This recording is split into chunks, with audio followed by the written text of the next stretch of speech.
Hello, YouTube land. This is Brenton coming to you from Lexington, Kentucky, the Bluegrass State. If anyone out there has a story they would like to share on this show, you can go to brentonsawin@gmail.com. I'll leave that in the description in case you need to look at it to do the email. And if anyone wants to contribute to help with this show, you can go to a link in the description. It's PayPal Me. It's super easy to use, and I appreciate every contribution. And then also, I have a merchandise store now that someone contacted me and made it for me, and I've had it up on the last couple videos. And there's some pretty cool stuff in it, so you can go check that out if you want to, and if there's anything you like, go ahead and get it.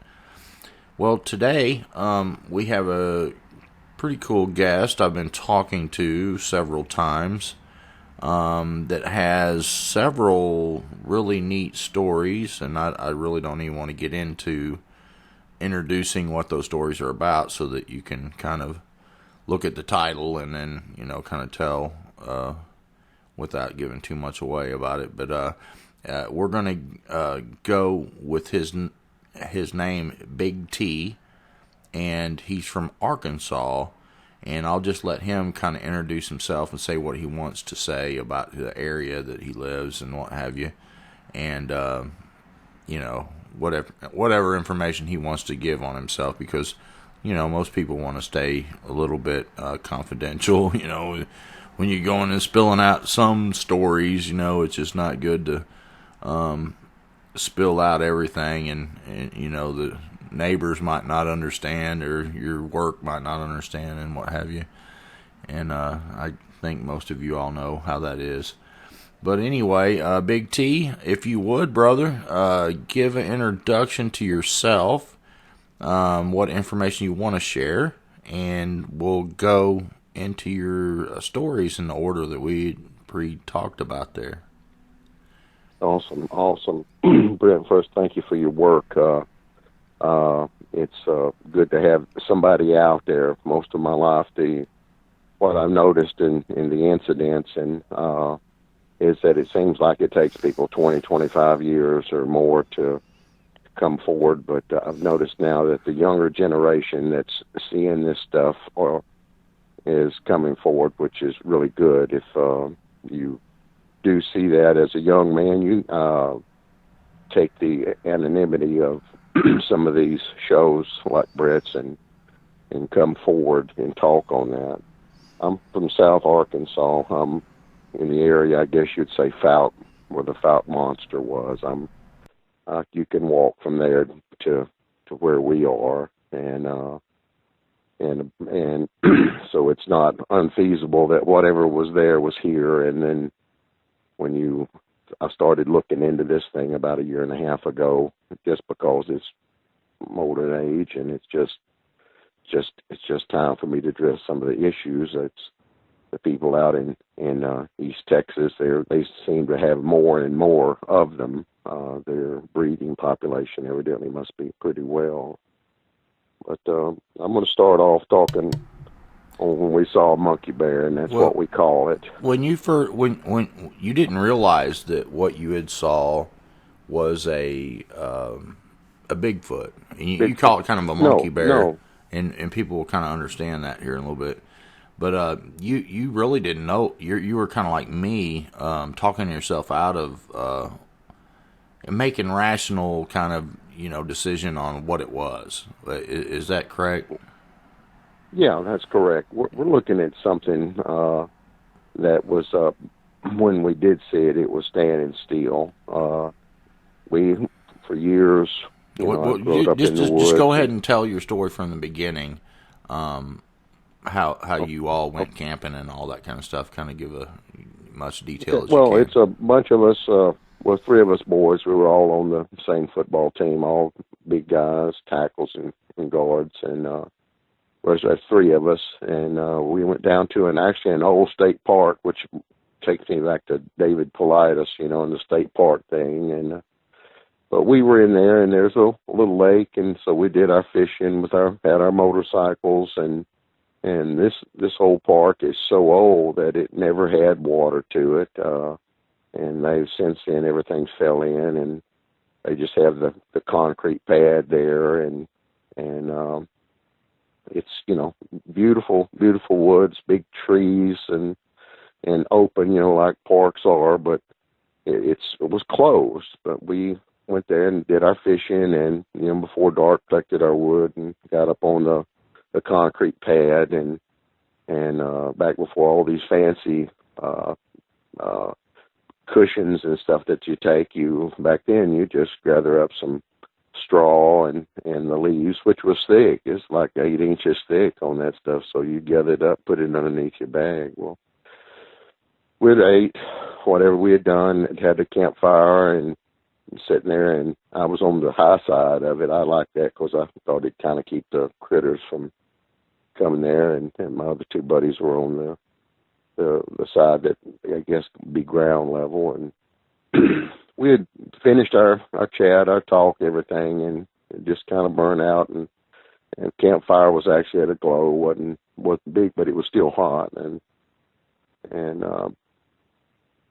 I was there, and I heard something walking up. Never heard the word bipedal till I started listening to some of these programs to try to get some answers for myself, and but you could tell it was just sounded like a great big man walking up to us, and I kept listening, and it got closer and closer, and I just kind of whispered out of the bag. I said, "You guys hear that?" And both of them said at the same time, "Yeah." And so I reached and grabbed some straw, which was right there, pine straw, oak leaves. I mean, it was just heavy, thick. It was nothing for me to grab a big scoop full, and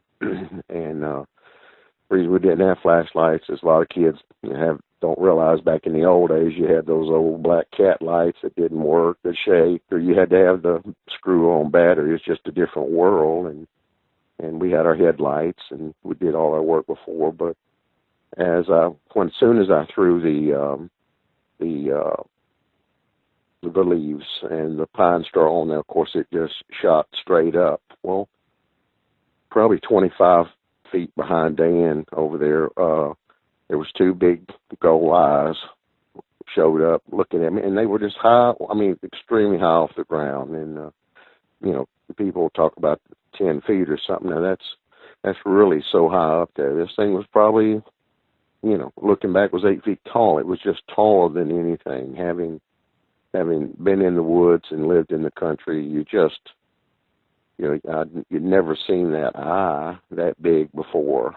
And as I looked at that and we saw the eyes, it looked straight at us. And being a halfway intelligent person and just being around animals, you can tell when an animal gets excited or has that jittery thing or not. Well, this dude was just cool as a cucumber, because he just looked straight at us and had the predator eyes, looking not like a deer on the side. And at that time, the other two guys started throwing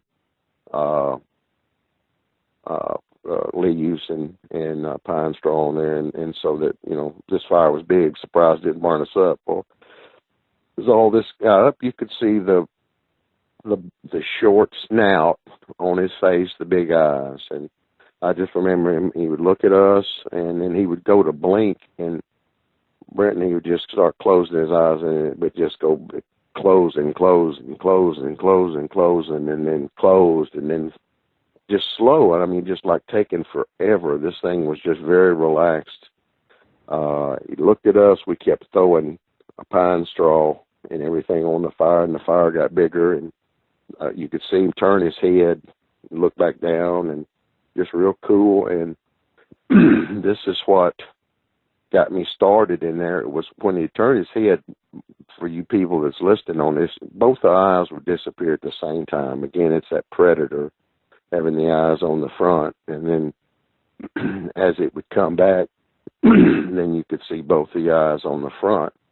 And it looked down at the lake, it looked down at the pond, just cool as a cucumber, it looked back. But you could see the short snout like a pug dog, and it being short and and fun and like it was, and actually kind of had like a little reflection off of it. It just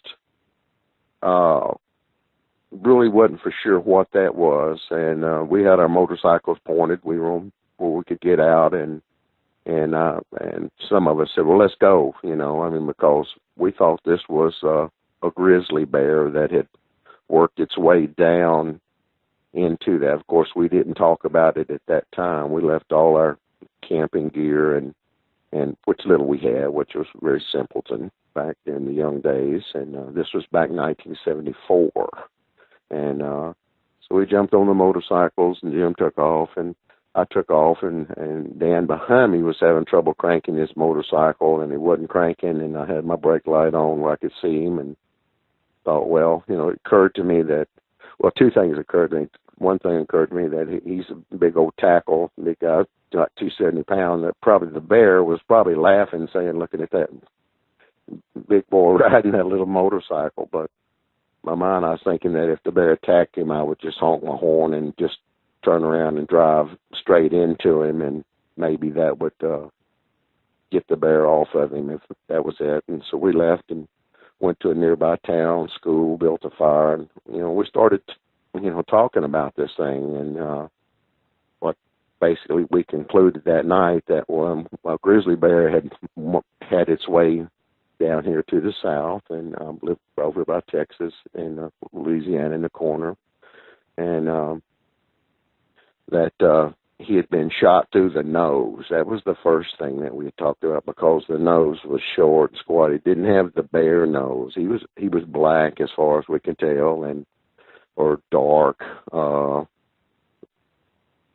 But there was an injury that we all thought had taken place to the nose, and we considered that he'd been shot through the nose. He'd been hit by a diesel truck, and or even hit, since we're by a railroad track, and it's the same track that actually goes by Falk over there, by where the Falk monster was originated and all that. Everybody should remember that. But so even said, well, it could have been hit by a train, but it was mutilated. It was short. It was not the long bear nose. We could see it long enough on there, and so and when we would throw the fire or the straw onto the fire, Brett, the big yellow eyes wouldn't, and and they glowed. When people talk about them really glowing, I mean, they're a unique eyeball.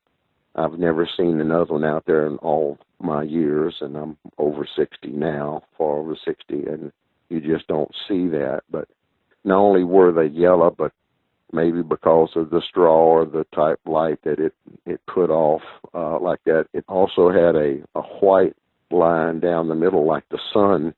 When it drops down over a lake, you see that little strip. Well, you could actually see those, and we watched him there for a minute or so. He just froze. The only thing he did was move his head, look down to the water, and look back. And so at this time, we just called him a monkey bear, because it looked like a monkey, but we had nothing to judge it back, and didn't have the internet back then, and we'd been to a zoo, and so it looked like that. And I've seen only a grizzly bear making common sense could be that tall, and it just to be that big, it would just have to be that. It wasn't a black bear.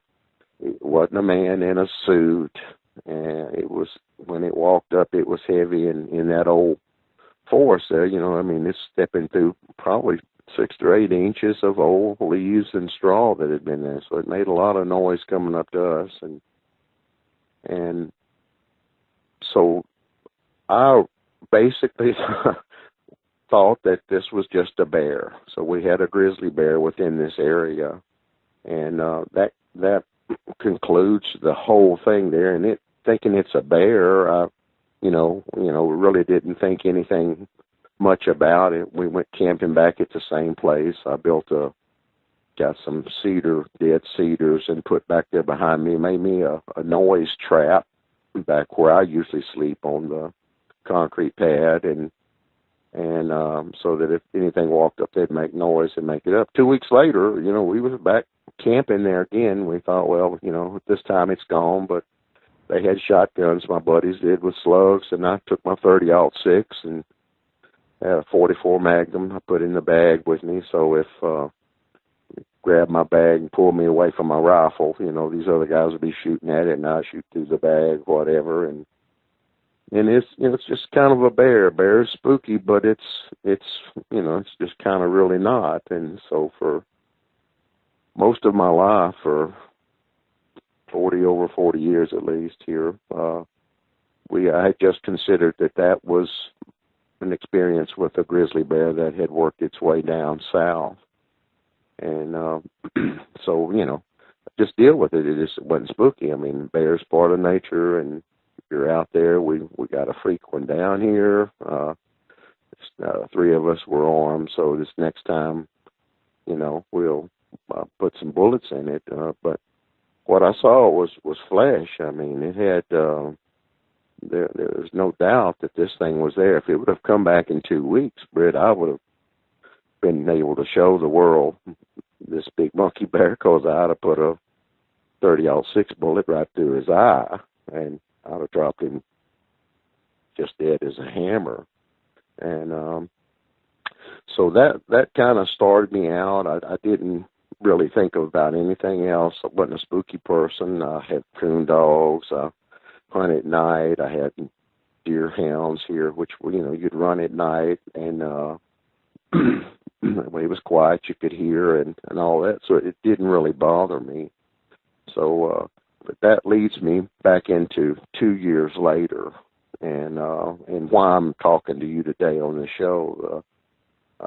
When I first listened to you over a year ago, you were talking, and I like the biblical part, the strong part. I'm 3 preachers deep on one side of my family, and then hunters and fishers. So I'm in-laws, outlaws. I'm split down the middle, and that's for one of the first shows this guy was talking about where he saw Bigfoot, and then he moved, and then saw another one, and I thought, well, these guys, in order for people to believe you, that this thing's out there. Of course, I'd never seen one. I thought up till that time that they need to just pick out the best exposure to that, to the animal, and then tell the person, because the average person that's just, quote unquote, never seen anything abnormal, just can't comprehend that, or go, well, that's a lie. That can't be. You can't see it, twice. You can't see it 3 times. And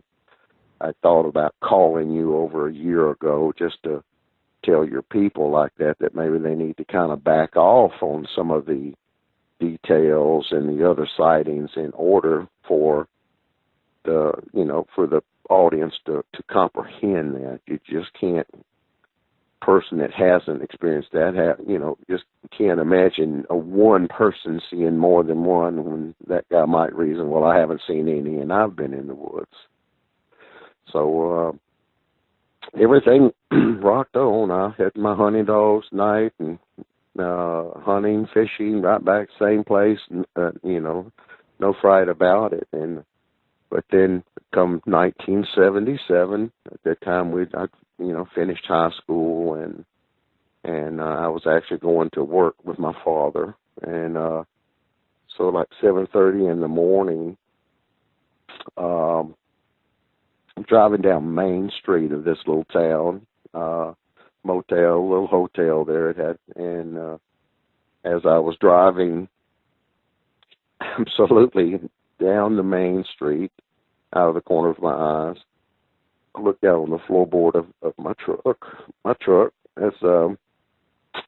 and I laughed because there was the 8 toes down there, and they were big toes, and I kind of laughed to myself that, oh, he's got 8 toes, but then, the reality hit me that I was in the truck by myself, and I looked at the toes, and the toes weren't toes, they're claws, like a big curse you not they were there. And they're not three like these people say that they've seen and real like that, but there was four. And as I realized what I was seeing out of the corner of my eyes, and a lot of my research stating, if you'll notice, almost everybody's stories, that especially with the reptilians I talk to, that they'll see movement out of the corner of their eyes. I don't know what that is.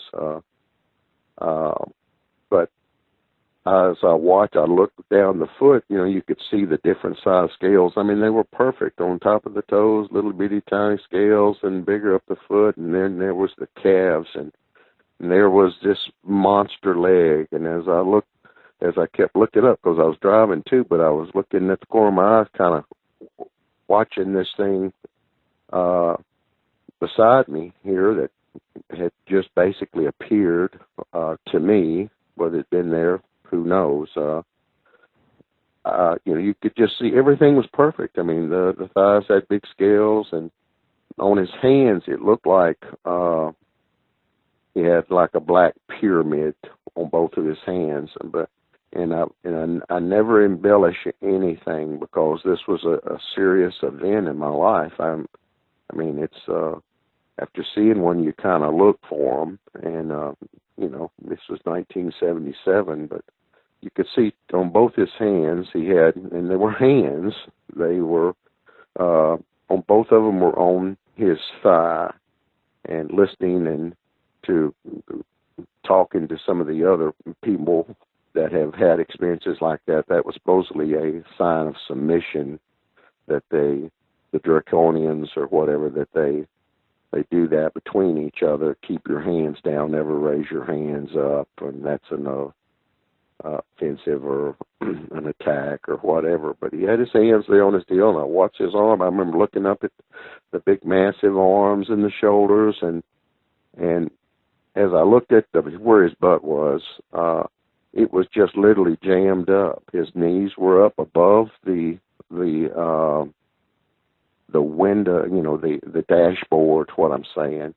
He was in there like a sardine, and his butt was just pushed back up against the seat, and he looked up, and the big, massive arms on him, and then all the way up over his head. The back of his head was at the top of the truck. I mean, it was literally up there. It's the size of probably 2 basketballs. As I looked out over there to him, you could see the mouth on him. The teeth were white. They were kind of just a little dirty white. Never just saw the tips of it, because he kind of smacked his lips, and then he you could see that he was turning his head, and instead of looking forward, he was looking down, and he was having to kind of turn his head back up to the left. Well, being from a line of preachers and all the church and everything went to, and the demons, this was the devil, That's the only thing that fit the Christian, and then the thing in there is this was the devil with me. And in my mind, I smiled, and you're going to say, why do you smile? Because just kind of to the right, and I could see the football stadium at night shining, and then kind of like in the middle was this beautiful cheerleader, which I never saw. Hope to meet her one day. And then I thought of to the left, if I had to put it in 3 pictures, I got to live in a time, which I don't know how important this was, but it was to me at the time, was I had a flat, and I could just, in the country days, you could just stop in the middle of the road and change it. And those 3 things were important to me, and I kind of smiled. I said, well, I've had a good life. In my mind, I knew that this was the end of my life, that this was, this thing, it was going to take my life, because it just wasn't. I mean, there's no way that you can defeat such a massive. This was a warrior, something that that's really what you'd call ugly. If you can look at one of those Komodo dragons and try to change his head, like his head a little white and a little rounder, that's kind of like what we're talking And about there. and tell Go what ahead. the belly was like. When The you talk. belly on the thing is like a turtle. It had the same look. It had the round uh, belly on there, and which was surprising because it looked like a baby turtle. And a baby turtle is that clean, fresh, white, not all scratched up. This thing was clean, but he was gray, a gray and green color, and just very. I mean, this thing was real. This thing was flesh. It was there. I mean, there's no question. Other people can question me, and I don't care. But again, I've only told one other person. We're coming from you. I know this is a show, but the people need to. I'm hoping that some of the people that seen these things will talk to you. You don't need to talk to me. I rebuke this thing. I hate this thing. I was gonna fight him to the death, and so as I thought of these things, and I realized that there's no way that I'm going to die, and this is the devil that my grandfather, great-grandfather, and preachers have all preached about. Here he is. He's just there, and so what do you do at this stage? Well, you know you're not going to live. There's no way. He's going to pull your arms off, bite your arms off, whatever. Massive mouth, massive head, just the strength was just incredible. So in just a blink of an eye, we're looking at 4 seconds here, Brett. I mean, it's not like we had a long honeymoon. We didn't. It was once I realized that I didn't have very much time on this planet. My life was over. For some reason, very proud of myself. And again, I rebuke this thing. I'll fight it today. I glanced ahead, and there was a good, safe place that I could run my truck into, a big barrier there, and then the hotel and the other restaurants. But it was important for me for the other people to see this thing kill me. And so I just in the blink of an eye, I said, well, I'm going to slam on my brakes. Well, first I'm going to back fist him. I'm going to hit him in his jaw, slam on my brakes, turn, aim the steel, lean over, try to reach underneath his arms and pop my door open. Even if it was locked, I knew I could, and he would have blocked my arm down. I could come back up on the top. I just didn't think he could stop me from getting that door open, even if it was locked.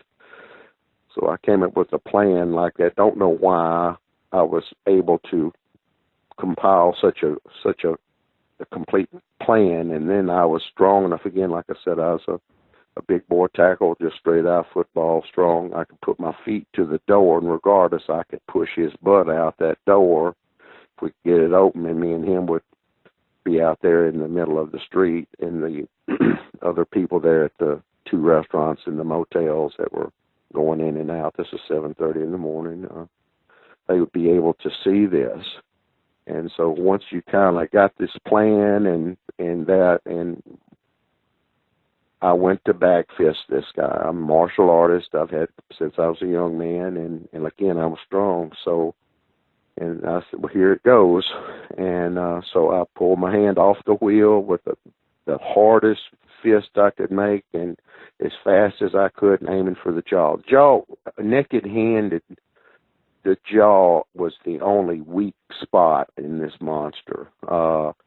If I would have had a knife out, any of the genitals, you could probably cut that, bleed him, kill him. A rectum stabbing, maybe in the neck, the higher neck, you could probably get in there and kill him through an eye, but you're not going to have very much time. You got 1 or 2 actions. I do recommend attacking these things rather than being scared, because they're there to possess you, or get some of the other things there, or eat you. I mean, you just don't have much time.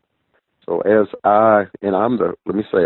I'm probably one of the few people that got as close to hitting one of these things without hitting it as anybody out there, because I went and I swung and aiming right at the jaw, and just as it was getting there, I mean, within inches as I was focused on his jaw to hit him that, and then to slam on the brakes, like I said, turn the truck and then lean over and try to push him out. But as my fist went through, he clicked off like a light, just like you turn a light switch.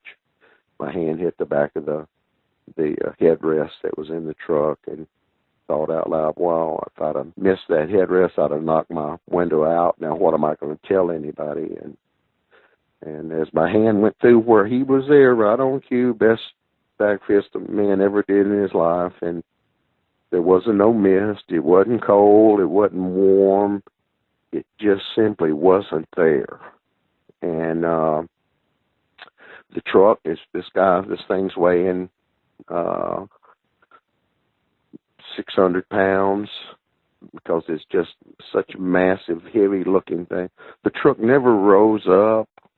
You know, as people get in there, I remember saying that I didn't feel the truck pop up when he left out. And I was left there driving down this road here, ready to, next thing, to step on the brakes, but there was no reason because I couldn't see this thing. I mean, where he was just simply not there anymore. And I was just in a kind of a quiet stage. I just kind of creeped down the road, and I'm trying to get some kind of grasp on what's taking place. And then that's when the old Bible teaching and everything like that this was the devil. I mean, this had to be him. The backside was green. His head was the top of his head was a little bit lighter color. Did not want him to look me in the eyes. Did not have a reason for that. Nobody ever told him, don't look him in the eyes. Of course, nobody's ever talked about those before. This is 1977. You know, didn't have the internet, didn't have any reference. But I drove to work where my dad was there, and when I pulled up to my dad, got out there, and we kind of got settled. Like that kind of took a minute, you know. But I told him, I said, Dad, you know, something appeared in my truck on the way over here this morning. And my dad looked at me, and then he didn't say nothing, and so I didn't say nothing. A little bit, he told me, come on, let's get in this Cadillac, and he wants to take me somewhere. And so they took me over to one of the churches, and they had these preachers and stuff that were going to pray over me and do the little exorcism thing or whatever. And this other specialist guy come from another town. I don't even know how he got there quick as he did, but they wanted me to speak in tongues. I've heard that, but I've never done that. And I remember one time hearing this lady in church do this, you know, kind of thing like that. At the end of it, she said it sounded like she said, I sold my Honda. So I had to, in order for these people to stop harassing me, I spoke in tongues, something else I babbled, and sold my Honda, of course. And he said, oh, you're going to be all right and all that. But it still didn't matter. I went back, and I was, you know, you can't stop thinking about this thing. And I wonder why he chose to appear in my truck, especially in confinement, just as much as a sardine, as much as he could squeeze in there. All the times I'm in the woods, all the time I'm out and about working, you know, why didn't he choose like a more convenient place? Was he going to, some of the old tales is that they'll get you and kind of make you drive places, and then they'll take the possession, which I understand is they actually kill you or choke you, and then as you die, then they take the control, and so, you know, you, as a young man like that, 17-year-old man, you just, you know, you don't have all the reasons, you don't have all the answers, but one thing that you don't do is you don't tell somebody, and so I never did, but as you thought about him over the years, this big thing beside me had, in order to get that massive, Brent, he had to have taken a lot of protein. This thing ate a lot of protein. I just don't see it all being beans. And so that kind of takes me up to what happened. But the effect that it's had on me was, once you see these, it's just like you hear people talk about once you see the Bigfoot, you look for them. You can see them where you couldn't see them before. You kind of look over them. And so most of my life, I've carried a pocket knife in my pocket, which I have now in my pocket. And because if I have the chance, I'm going to have to stab him where I can stab him if he ever comes back. But being my defense against this thing has been I rebuke him often. Rebuke you, don't come to me again. I don't care if you're coming in saying that I'm wanting to use you and we're going to communicate with mankind and we're going to solve all the problems. This horrible, ugly thing, to me, I just don't want it any part of my life. So I rebuke it. I was even afraid to think of this. And for the last 40-something years, after a while, actually after a couple of years, it just kind of burnt me out. I just kind of dropped my shoulders like, this thing can come inside the metal, the glass of that truck, and act where it is like that. There's no place that he can't get. And so I've never been fearful of these things. I just know that it was real. This was flesh and blood. This thing was alive. Being alive, it can be killed. And so most of my life, I've looked at that. Well, as the internet came on, you hear the people, and then you see these things where they show the newscasters and being reptilian and government in the eyes and the different stuff. And I noticed that, they get them sometime pixelating, and everybody will say, oh, well, that's just the digital thing. Well, how come it always pixelizes into some kind of monster dinosaur creepy eye thing? It's just, there's something there. And so seeing this, I just basically just said it's the devil. So I've used all the teachings that I've got through my years to defend myself, because that's all you've got. Now, why did this happen like that? I think it was the goodness of heart. I'm a good person. I've got the right things. If me and you did something, you could come with me. You're going to leave with me. I've just got the right person. I'm a decent human, and I want to put that in there, human. And so that concludes my action, and we're looking at something that lasted about 4 seconds. Very proud of my response, even though I knew that there was no way that this was the end of me. I kind of smiled at life and had a good life, and when I went to hit this thing. But again, I was as close as anybody ever going to hit these things. And how did he know that? They talk about telepath, and the pineal gland in the brain and all these different things. It's impossible for you, Brett, for me to sit here and you not know that I'm fixing to back fist you in your jaw. You cannot move fast enough. You can't stop me. I could tell you I'm going to do it in the next minute, and you still couldn't stop me. Well, this thing clicked out, went to his other universe or whatever. It was just like taking a light switch off. It was just unbelievable. But I've lived my whole life not in fear, and that's just amazing. Actually, when I realized that at the park, once I started listening to your shows, and I hear the people talking about the big gold eyes, which, again, when the guy talked about the predator, when he saw it and he turned it, and both eyes disappeared at the same time, that took me back to that state park over there by Falk, where the Falk boogeyman was, that I realized that at that time that was a Bigfoot.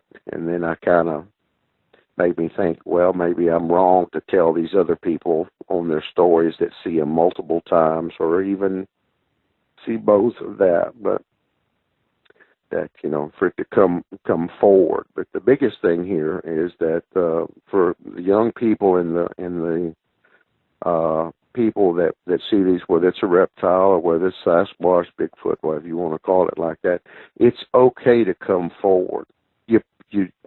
There's people out there that do believe you, and just like the things that's happened to you, Brett. I mean, I could not even begin to judge you. And if there was somebody else that were to come on, there was some fancy monster boogity thing like that, I am no one to question you.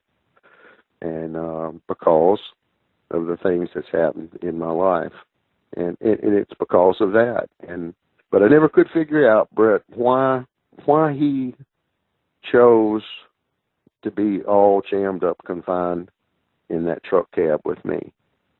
It was just, that's back before you had the club cabs and everything. And so I lived most of my life without telling. Like I said, I told my dad, and he did that, and the preachers did all they can do. I'm not saying that they didn't do nothing. Maybe they did do something.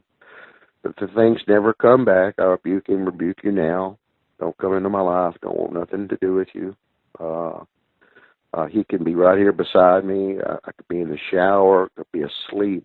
There's simply here the ability for him to appear as he did left me defenseless, Brett. I mean, so most of my life I've realized that there's a lizard man out there, devil, whatever you want to call him, that is able to access me. He's real. He's real. He ate a lot of protein to be big like that. You just don't get massive. So it was just quite an experience, and that's the reason that I've listened to you. Is I was hoping that some other people that had seen some of the reptiles would kind of come out and talk about it. And then there's the other part. The reason it took me over a year to even call you is because I didn't want to manifest this thing. I didn't want to talk to him and create that. I didn't want to open the doors, and because I rebuke him in every way. And today, I'm able to kind of talk about him now. And the other thing is, these other people need to realize that they probably did see one of the creatures that were above here. And Brett, have I done a good job so far? Are you following me? Oh yeah, dude, you've done a fantastic job. I was kind of letting you get done telling your stories before I ask anything. Okay. Now I know that some of the listeners are going to want to know about the snout on the first Bigfoot, like a pug, like a pug dog, Brett. It's like a pug. It was short. Okay. It had a little bitty nose on it. It was blunt and on the front, like a little. And the reason you were confused about that was because there really wasn't any information about Dogman back in those days, right? Correct. Right. I shivered to think that this was a Dogman. I mean, but yeah. there was or no... Or even the Bigfoot, the type of Bigfoot that has the snout. There is a type of Bigfoot that has a snout, and it's Bigfoot in every kind of way except for a snout. And the snout's usually smaller, in between like a Doberman and then like a pug dog.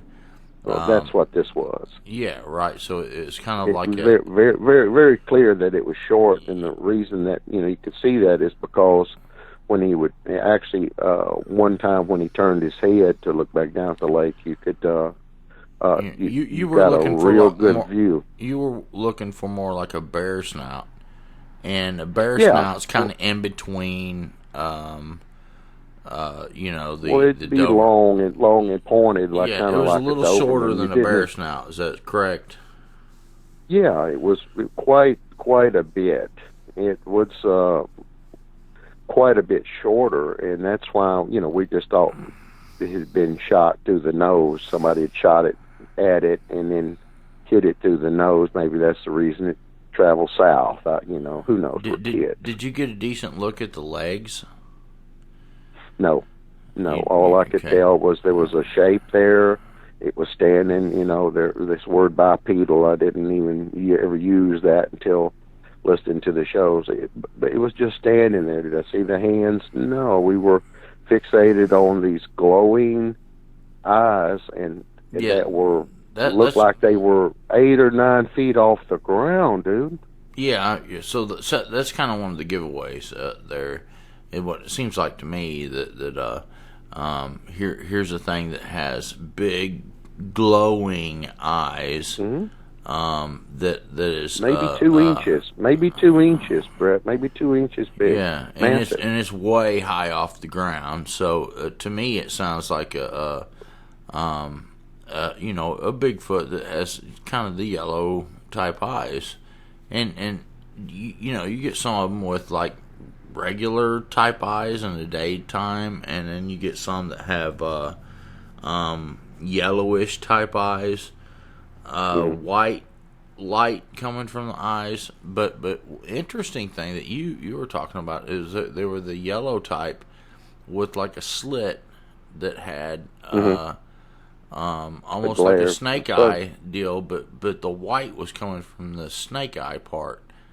Well, from the eye itself, Brett, it's like, again, if you were looking as the sun goes down in the water, you see that white streak from the sun reflecting off in the bottom. Well, in both of these eyes, as when it looked at it, and we were throwing the pine straw and the leaves on it, you could just see that white. The top part of it was still glowing. I mean, just glowing yellow, and big, huge, but maybe 30% of the bottom part of the eye would turn white, and it would move around in the eye. So as he kind of moved around, I say he, but he, she, it, as it moved around, but you could see it was just, I've never seen a pair of eyes like that, nor have I ever. And there's very few people that spend as much time in the woods as I have, and being a lover of that.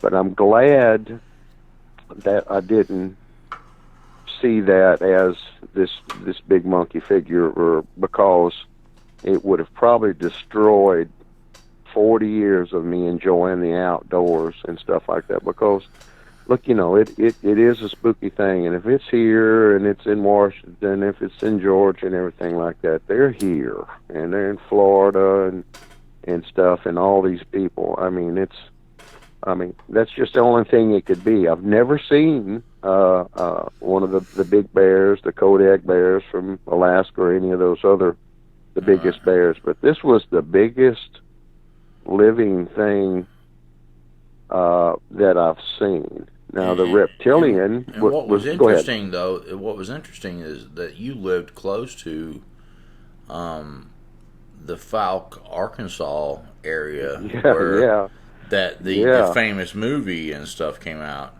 Around that same time, so it's been about a year there. Yeah, so you were seeing something that was right in that same area, near the same river that connects into that same area. The same railroad track that goes by there. We were just probably a quarter of a mile off the railroad track in that state park, and it was in a state park, and the park was closed. And of course, we had to go around the gates and everything. So it was an isolated area that attaches to a massive chunk of woods. I mean, it really, there's other roads back in there, but at that time they were really, really country, really dirt. And no, not even any gravel, just dirt roads. And so, and your whole deal with the reptilian, that's just really fascinating. Because it affected you more than anything. The reptilian ordeal affected you way more than the Bigfoot, right? Well, of course, because I didn't. Again, the Bigfoot, the monkey bear, which we called him for years, us guys talking together, was just an acceptable thing, Brett. You follow me? It was just a bear that had been in an accident. The train, we talked about, maybe it got hit by a truck, maybe it got run over by the train on its nose. I Right. mean, it was, Right. I mean, it was the only mentally comprehensible thing that could stand that tall and turn its head and look at us was a bear. And us Right. never seen some of the big brown bears that this thing come down. That was just acceptable, and that didn't, as strange as some of the city food might sound, that just wasn't a horrible thing. We just, when we went back, I had my 44 pistol. We would fish and we'd camp out. Like I said, I made my little barrier so that when the bear come back up, he's going to do that. I'm going to turn around and put some holes in him. And the other two boys will too. And so we felt strength in numbers. And it was just nothing, really to be afraid of. It's just part of nature. If you're going to get out there, you got to expect we got black bears and we've got a brown bear that worked its way down. So we got a big bear in the area. And Right. so that's basically, the conclusion of what we came up with, and nothing spooky or hokey pokey, nothing really to write home about. And so we just lived our life like that, and I'm so grateful of that, looking back, because again, the only realized when that was when I started listening to your show, and you had like other cryptids, and you had a different different type demon thing come into your life, and so I'm thinking, well, that's very highly possible. And then I've studied William Tompkins, who worked in our little Billy Tompkins, that worked within our the military within the deal, and he talks about the reptilians, and that's a good interview. You can find him on YouTube, William Tompkins, and let him talk about the reptilians that he's had contact with over that. But the main thing here is you see these people that want to pet and these Bigfoot, and they want to cuckoo them and Gucci goo them and all this other stuff. What I would really like to do is to have a camera on some of these people that have fooled with the Bigfoot, and then have that lizard monster come through there and knock that Bigfoot over in the woods, and then throw his arms up. So what do you think of me? I would like to see the expression on these people's faces then, because it's which one's spookier? Well, the not getting to see in super detail, the legs and the hands, but still doesn't matter. The eyes, the stuff on the Bigfoot like that. But the reptilian is a scary thing, and I think that this guy has eaten or whatever, a lot of protein. If it is people like that, there's a lot of protein to get him where he was. The average person that he appeared to or came into their life, whatever it is, however you want to say it like that, the first thing would just, it's beyond belief. They couldn't accept it. Who knows the fear that they went through? But the difference in me being in all these churches, revivals, just so much church within my life from part of my family being preachers like that, I just said this was the devil's real. This is not a joke. Here he is. He's right here. And the reason was either was the goodness, was the positive. The reason he left me like he did was, I think he expected me to be in fright, like probably so many other people within his lifetime had been fearful like that. And rather than be in fear, I knew I was dead. I mean, I'm out of here, dude. I mean, it's over. I've got just a few seconds. And so as I thought I would push him out onto the street, and as we were to hit the street, in my mind, he pulled my arms off and was throwing them 150 yards on top of another building that was over there. I mean, he just grabbed me and just pulled me apart. Just a big, massive thing. And so to see that is I really don't know why he hasn't scared me. He's been a part of my life. Always looked for him, uh,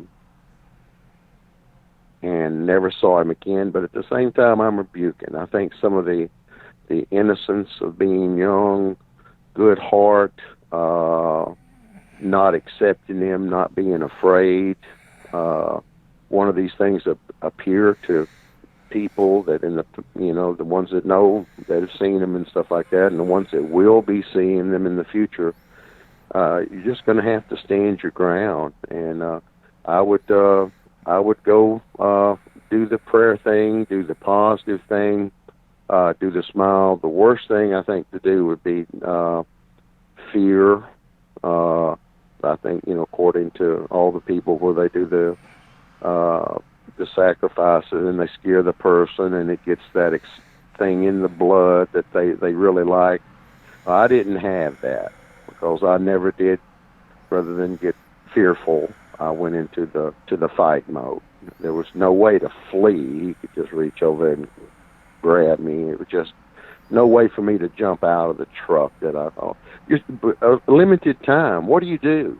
Brett, we're right here talking, all of a sudden you got this big thing right there beside you now. I mean, what do you do? Well, I mean, you either become food or you fight this thing. And I just thought that it was important at that time, in just those brief seconds, that I pushed this thing out of the truck so that the other people can see this thing, see the devil, see the demon, and as it killed me, of course, because I thought it was, I was over, but it was important for the people to know why I'm laying in the road torn to pieces.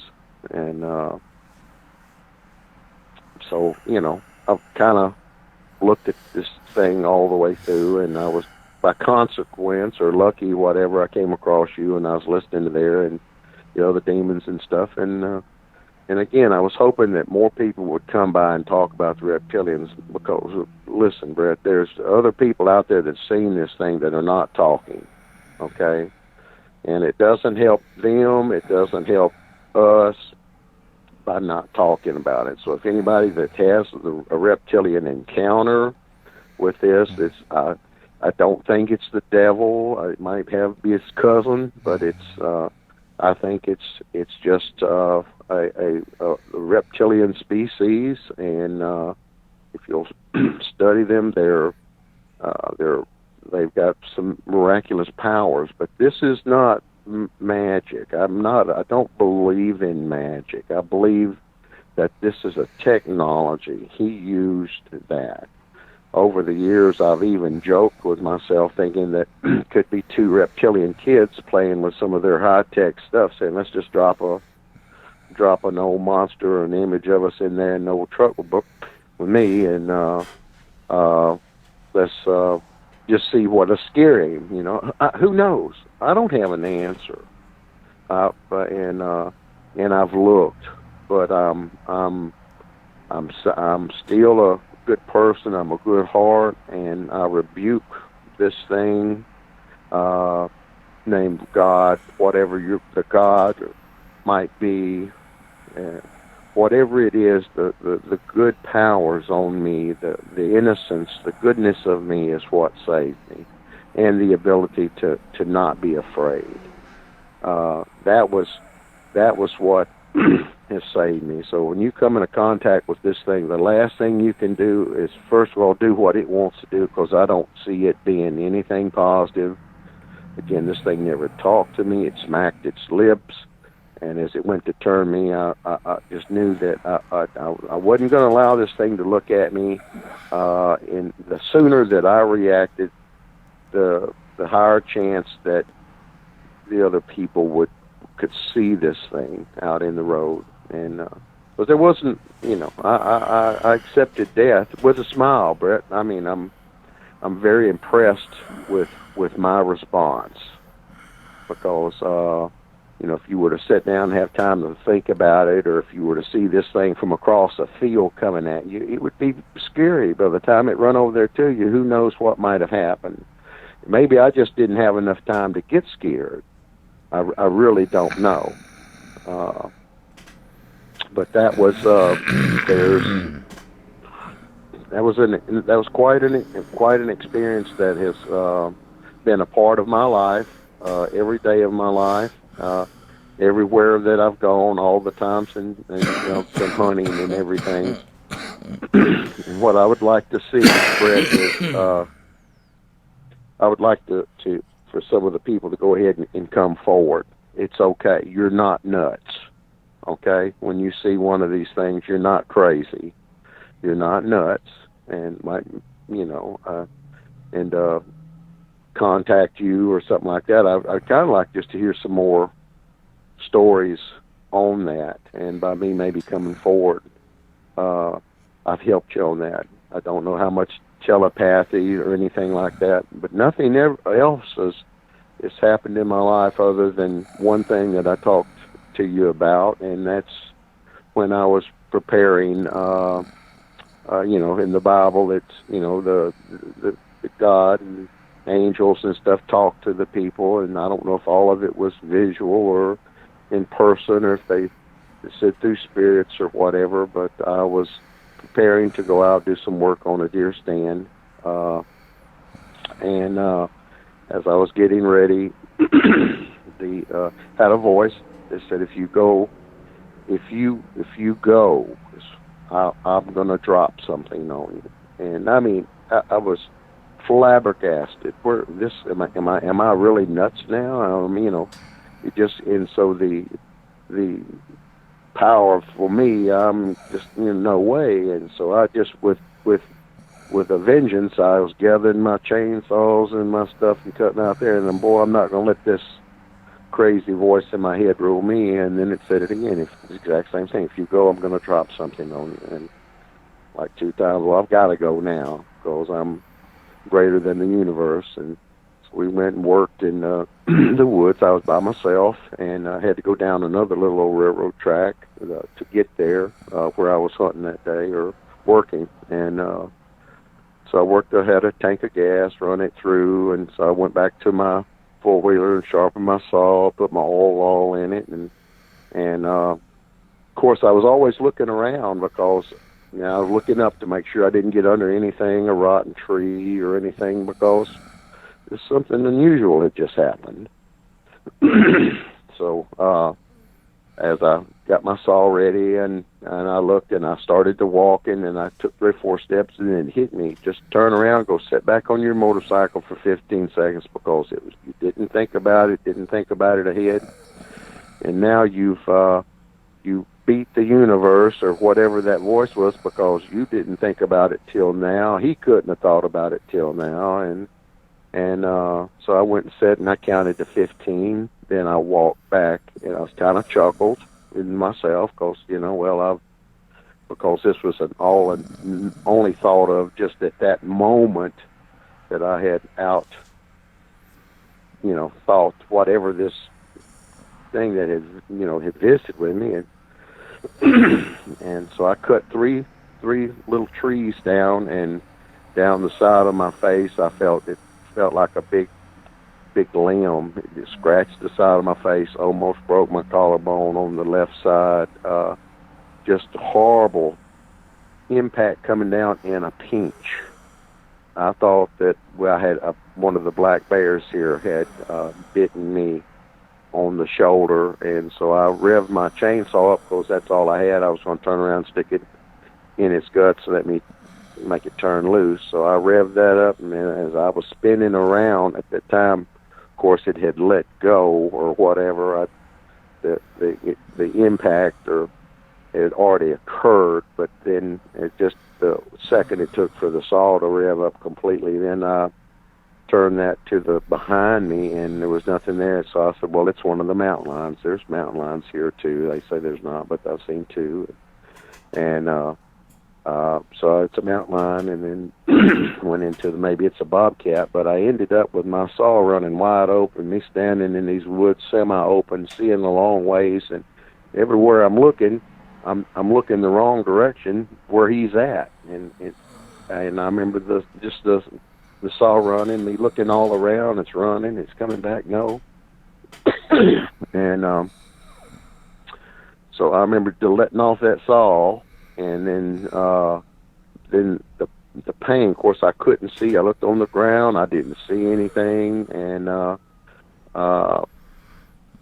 so then at that time I had to walk back to my four-wheeler, and I had to know if I went down this old abandoned railroad track that I went down. It might be days before they find me. I was going to have to go around one of the highways, and then the state troopers or the cops or whatever. But anyway, I cut through because I was wanting to pass out. And 2 weeks later, this thing put me down. Like 2 weeks later, I took another gentleman I trusted out there and told me, and we went and looked, and we just couldn't find anything on the ground. I wondered if that was actually the reptilian. I hate to sound sad because the person, if you hadn't seen it or anything like that unusual in your life, they're like that. But it was that the scales that scratched my face all up, and him just hitting me with one of his fists in his hands and grabbing me and crushing my collarbone in here. But that's the only thing, and because I had the reptilian was able to disappear or go into some dimension or whatever you want to call it like that, that was this possibility. And so I've always been careful of that. And even when I even thought of things that come into your head, oh, was that? Well, no, it was nothing like the communication that I had there. And so that was a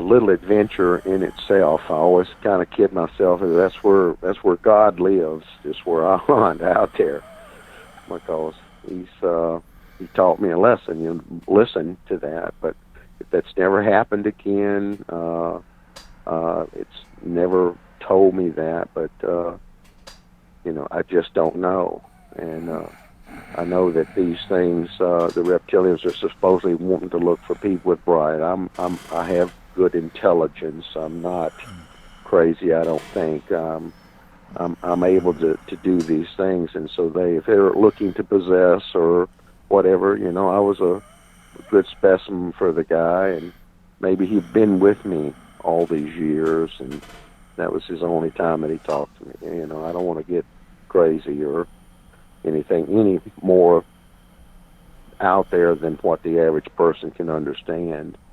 But again, we couldn't find anything that had fallen, that had hit me. There's no doubt that I was communicated to. Wasn't in words. It was just in the knowing, and overpowerful. There was no doubt. If there's Holy Spirit's ever talked to anybody out there in the religious world, this was one of those, and it's the only times that it's happened to me. So it's not like I'm in contact with this. Ever since I've had the visit with the reptilian, I rebuke him. Whenever I think about him, I rebuke him, and just again, if he's wanting to share the secrets of the universe and get me and mankind, it just doesn't matter. Go get somebody else. It's an unbelievable thing. And I would love to have a camera on some of these Sasquatch people that would focused on their face when let this thing go and kick the Bigfoot down the hill, and then look back at them, and now let's see what you think, because it'd be quite a shock. And William Tompkins on YouTube, you need to look through that, look through some of his deals. He worked within the space industry, and he covers some of the reptilians as good as any of them that I've talked to. And, so Brett, that's kind of like where we are. Having seen both of those, I'm going to retract my statement. If you've seen Bigfoot more than once, you probably have. You see out of the corner of your eyes one of these reptilians. Go ahead, I guess, and look at him and accept the fact that we have other creatures. William Tompkins, when you'll study that, he, like in his deal, he said there might be a billion, and that's the word that he's used, other entities that, are you still there, Brett? Yeah. Okay. There might be he said there might be 1 billion other entities that exist within the 2 or 4 trillion universes that they supposedly, understood. And you go back to our world, looking at the geological formations. About every 12,000 years, our world seems to go to hell. It has eruptions and stuff. So I think that we've been eliminated many times by our world, our planet. This wonderful planet we got is a dangerous thing. You get some the volcanoes, the cracks, and that. So we've been eliminated many times. Who knows how much we're here, and how much we know. We don't have millions of years of that. I think that mankind has been eliminated many times, or almost extinct, and so that's kind of where I am. I'm on a journey. I would, like I said, I wouldn't mind going and doing some of the squatching and some of the stuff. I have some places down in Louisiana that we go back in there in the Chaffalaa basins and get the deal. You talked about that years before. Maybe we can get together on that. And I'm so interested in this, but in a way, I want to keep my distance. I don't trust the monkey bear or this reptilian. I just don't. There's just no trust there. I think the people that are fooling with him up close need to be very aware, and they better be right with their God, because they could end up being fodder real fast. And it's just a reality. The people that are coming out of the woodwork and talking on these shows and stuff like that, remember, most of them saw this stuff 20 years ago, 25 years. It had such an impact on them that only after a quarter of a century are some of these people talking, Brett. And that's, that just should put some of the thing in there. And somehow, and I don't know where it come from, was the embarrassment factor. Where did that come from, Brett? For the shame. Oh, you're just seeing stuff. I don't know when that started originating, like on the Bigfoot. But the shame factor and the other things like that, and ruining your credibility.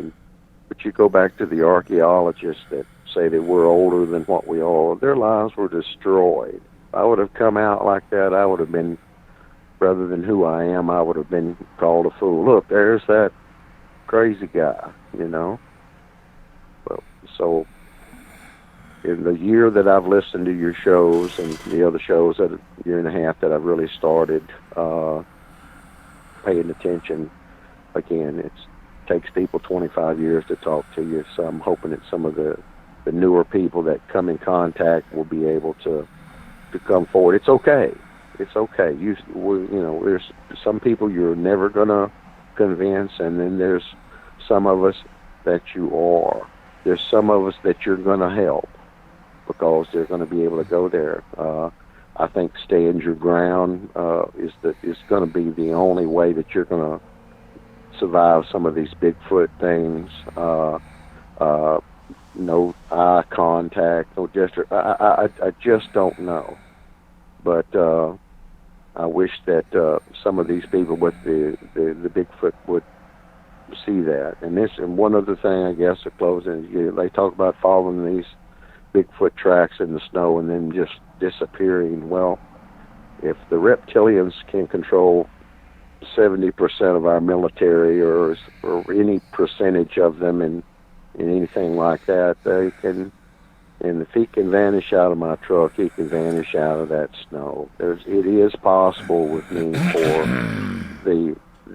the control of the reptilians to go into the bodies of these monkeys or monkey bears and have them do some things. And then, just like people, the Nephilim is coming in, and these are remnants of things that were genetically tried, years ago that have survived, you're going to have some of them that's smarter than others, and some of them that were bred right, some of them that were bred wrong. And so, I just think there's more things out there than what the average person is going to even accept that exist.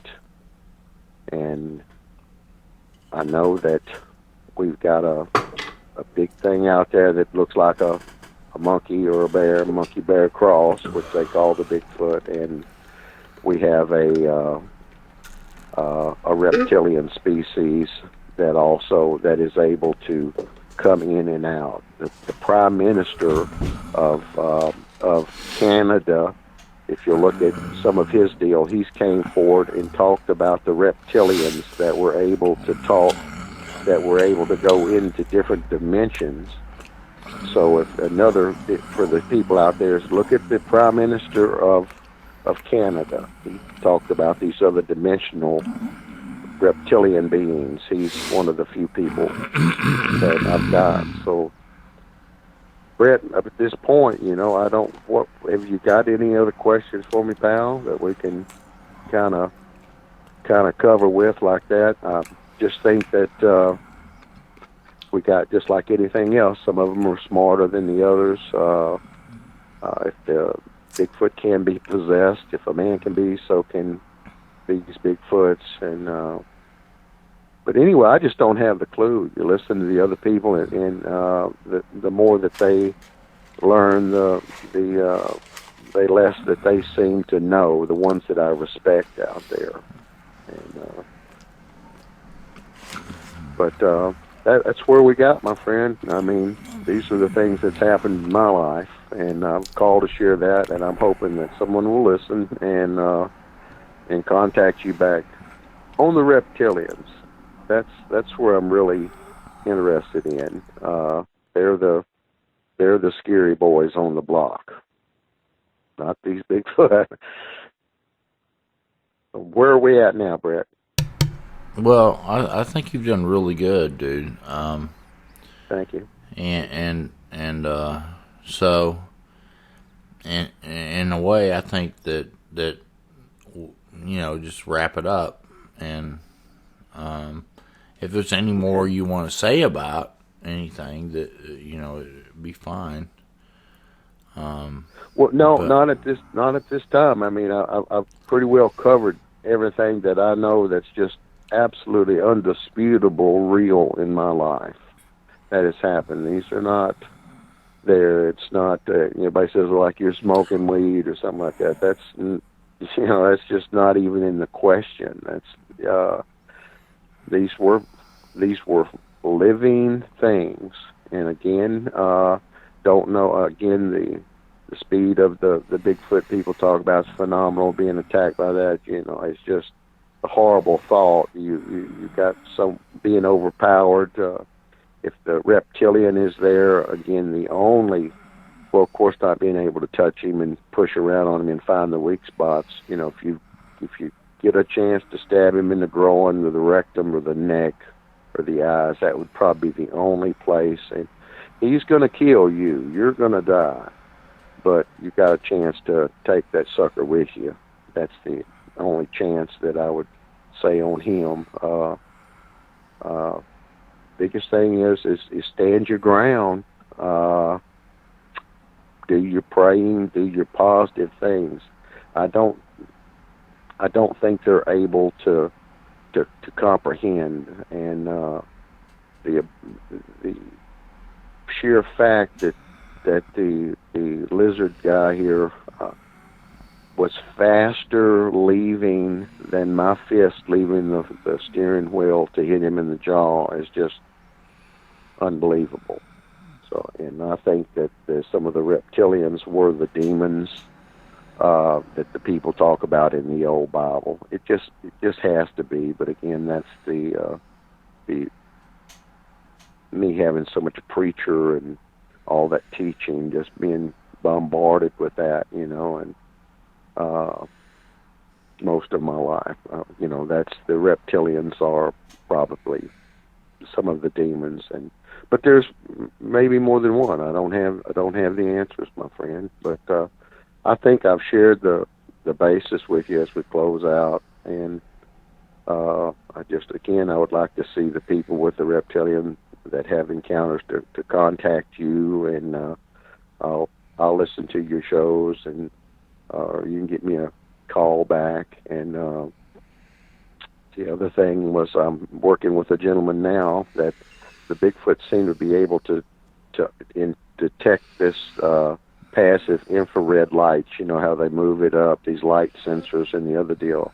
I'm in contact with a very intelligent person that has developed a radar system that you can put it against the wall, and outside you can wiggle your toes and it'll pick it up. If there's someone out there within this industry that has the money that would like to look at attaching a radar system to a camera system to maybe get some pictures of these guys, because I just don't see them being able to pick up radar. If they're able to see this passive light like the Bigfoot, I just don't see them being able to also pick up this radar. For them to contact you, and I know I discussed this with you. So there's a technology out there to try to get some pictures of this stuff that I don't think's been tried, and that's radar for the trigger switch on the cameras and the other devices. So if you have the financing, talk back to Brett and Britton, and I'll get you in contact with the gentleman that I've worked with that has the patented technology on the radar. I think that would be a cool thing to develop something now that they just simply can't defeat, and I don't think they can defeat this. So, other than that, my friend, I want to appreciate you letting me come on and letting me talk, and I hope I haven't rambled too much. The other people out there that see these things, you probably did. And if you have any information on reptilians, talk to Brett, and so that it can help me within my quest to kind of figure out what's going on. So anyway, Mr. Britton, I want to thank you for your time, and I will talk to you here, sir, another day. I appreciate it, bro. All right, dude. God bless you. Take care. And we'll talk. God bless you too. Oh, he has many times. So I'll visit with you here another day. All right. Thank you, bro. Thank you, Brett.